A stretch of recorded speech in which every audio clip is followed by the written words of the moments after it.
everyone, welcome to my YouTube channel KM Online School. Today I am going to discuss about transitive and intransitive verbs. First of all, we will discuss about transitive verbs. So let's read its definition. A transitive verb is a verb that expresses its complete meaning taking an object only.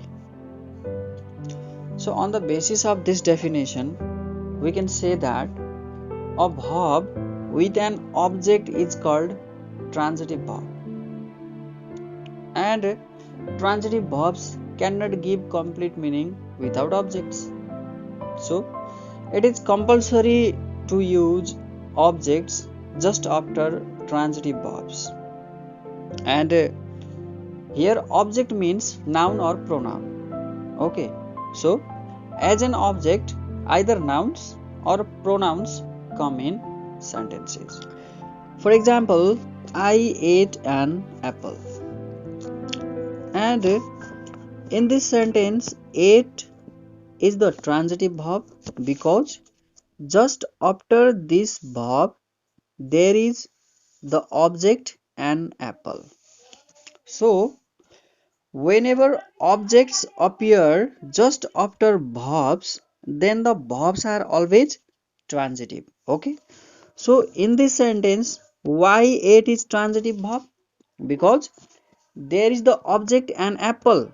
There is the object an apple just after this verb. Now let's find out whether the verb in example number 2 is transitive or intransitive.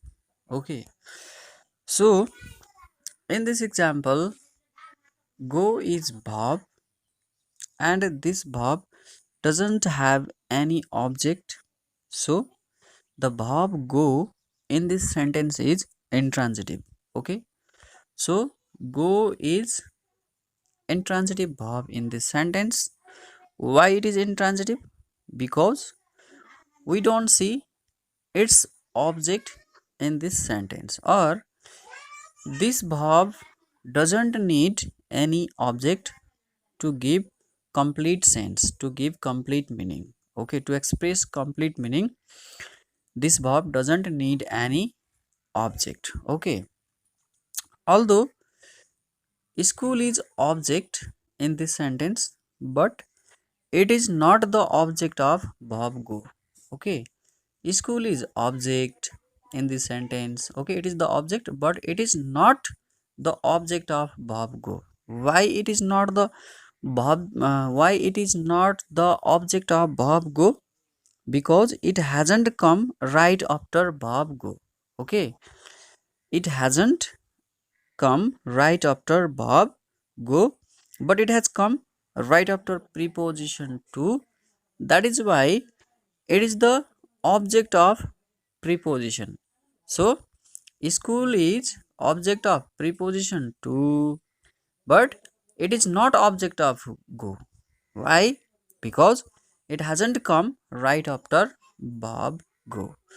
So in this sentence, go is intransitive verb.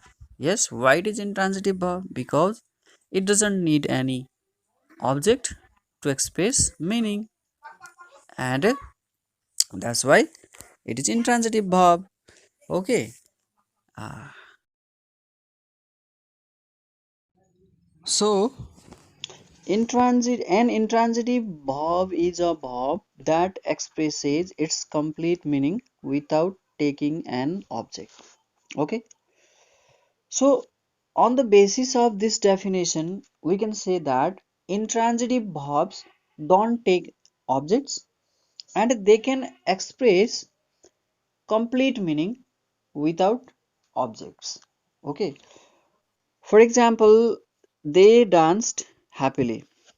In this sentence, danced is intransitive verb because there is no object just after this verb, and here happily is the adverb, it is not an object. So in this sentence, danced doesn't have any object, that is why it is intransitive. Similarly, in another example, again fly is intransitive verb because the sky is object of preposition in. It is not object of verb fly. That is why in this sentence also verb fly doesn't have any object. Okay, although there is object the sky in this sentence, but this object doesn't belong to verb fly. So even if there is an object in any sentence, like in example number 2, if that object is not exactly after the verb, okay, then that object doesn't belong to verb, and if a verb doesn't have any object, then such verbs are intransitive. Okay, अब हामी ट्रान्जिटिभ र इन्ट्रान्जिटिभ भर्ब्सहरूको बारेमा नेपालीमा पढ्छौँ। ट्रान्जिटिभ verb भनेको यस्तो verb हो जसको पछाडि अब्जेक्ट हुन्छ, र इन्ट्रान्जिटिभ भर्ब भनेको यस्तो भर्ब हो जसको पछाडि अब्जेक्ट हुँदैन, है त। त्यसैले के रहेछ भने यस्तो भर्ब जसको पछाडि अब्जेक्ट अनिवार्य रूपमा आउँछ त्यस्तो भर्बलाई हामी ट्रान्जिटिभ भर्ब भन्छौँ भने जुन भर्बको पछाडि अब्जेक्ट हुँदैन, चाहिँदैन, त्यस्तो भर्बलाई हामी इन्ट्रान्जिटिभ भर्ब भन्छौँ।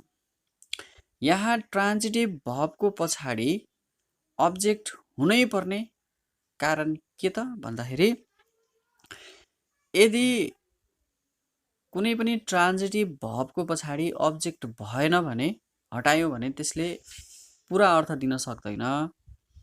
इन्ट्रान्जिटिभ भर्ब्सहरूको पछाडि अब्जेक्टहरू नचाहिनुको कारण उसले बिना अब्जेक्टको मिनिङ दिन सक्छ, कम्प्लिट मिनिङ दिन सक्छ, है। अब यसपछि हामी अब्जेक्ट भनेको के हो त त्यो बुझौँ। अब्जेक्ट नाउन अथवा प्रोनाउनलाई हामी भन्छौँ, है। यदि कुनै भर्बको ठिक्क पछाडि कुनै नाउन अथवा प्रोनाउन आयो भने त्यो भर्बको अब्जेक्ट हुन जान्छ, हैन। त्यसैले अब्जेक्ट हुनको लागि चाहिँ नाउन अथवा प्रोनाउन मात्रै आउनुपर्छ। यदि त्यहाँ एडभर्ब आयो, एडजेक्टिभ आयो भने त्यसलाई हामी अब्जेक्ट मान्दैनौँ, है। त्यसैले हामीले के बुझ्यौँ त ट्रान्जिटिभ र इन्ट्रान्जिटिभ भर्बको बारेमा। यदि कुनै भर्बको पछाडि अब्जेक्ट छ भने त्यो चाहिँ ट्रान्जिटिभ भर्ब हो, र त्यसको पछाडि अब्जेक्ट किन आयो भने त्यो अब्जेक्ट बिना उसले आफ्नो मिनिङ, कम्प्लिट मिनिङ दिन सक्दैन।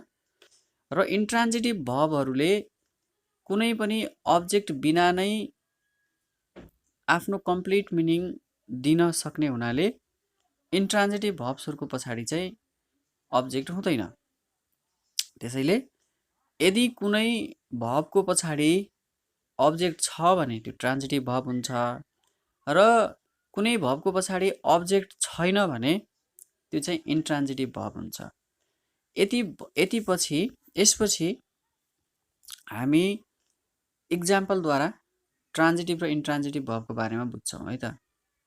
ल, हामीसँग दुईटा इक्जाम्पल छ यहाँ, र यो दुईटै इक्जाम्पलमा भएका भर्बहरू ट्रान्जिटिभ हुन् या इन्ट्रान्जिटिभ हुन्, हामी त्यो पत्ता लगाउँछौँ, है त।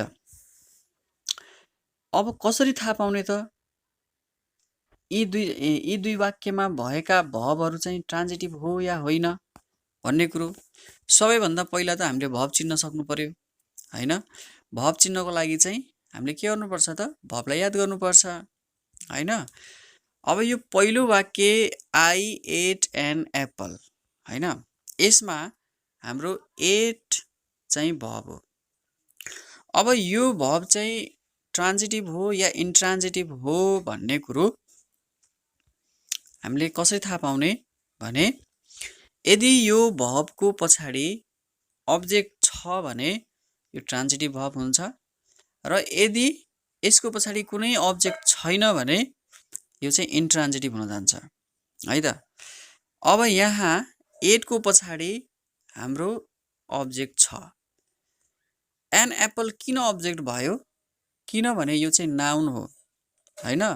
र नाउन अथवा प्रोनाउन कुनै पनि भर्ब पछि आउँछ भने त्यो नाउन र प्रोनाउन त्यो भर्बको चाहिँ अब्जेक्ट हुन जान्छ हैन।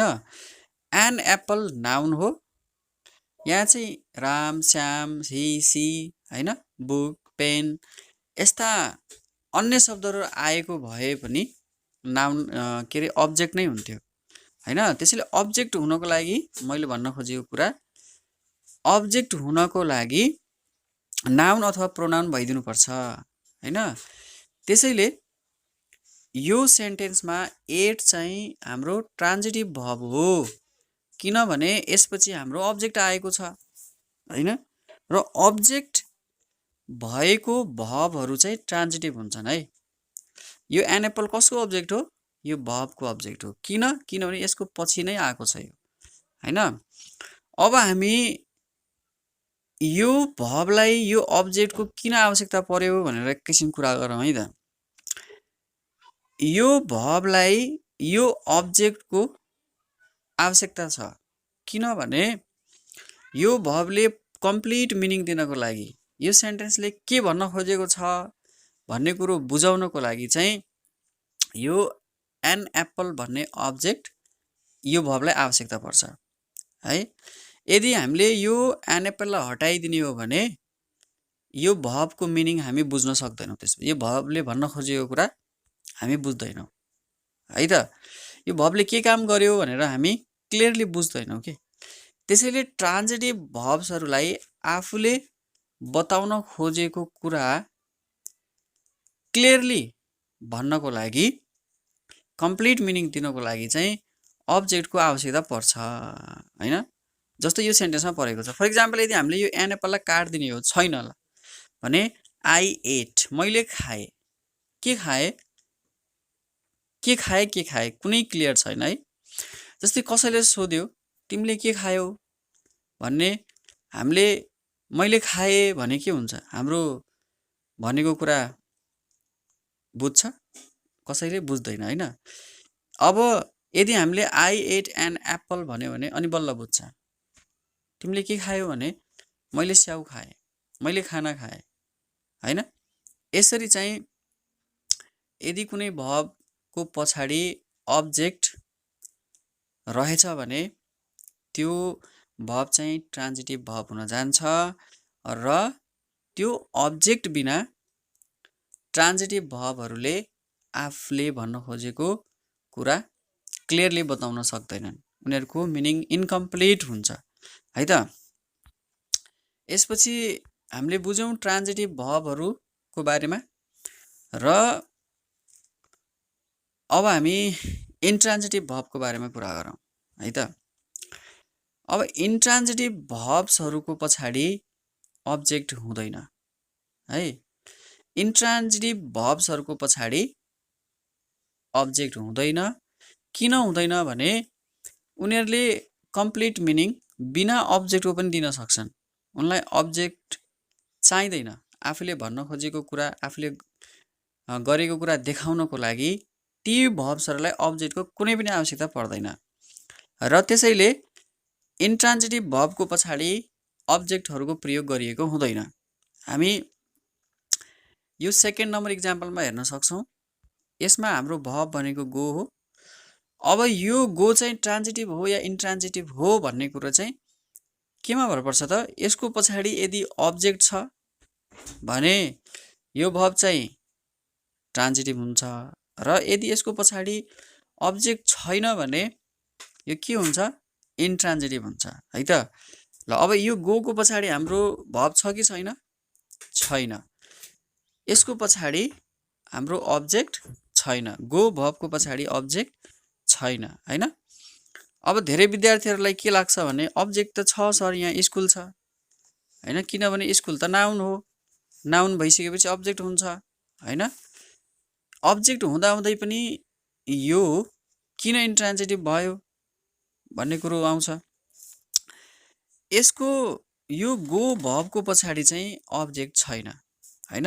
अब्जेक्ट यो सेन्टेन्समा छ तर गो भर्बको पछाडि छैन। कसको पछाडि छ त? प्रिपोजिसन टु को पछाडि छ हैन।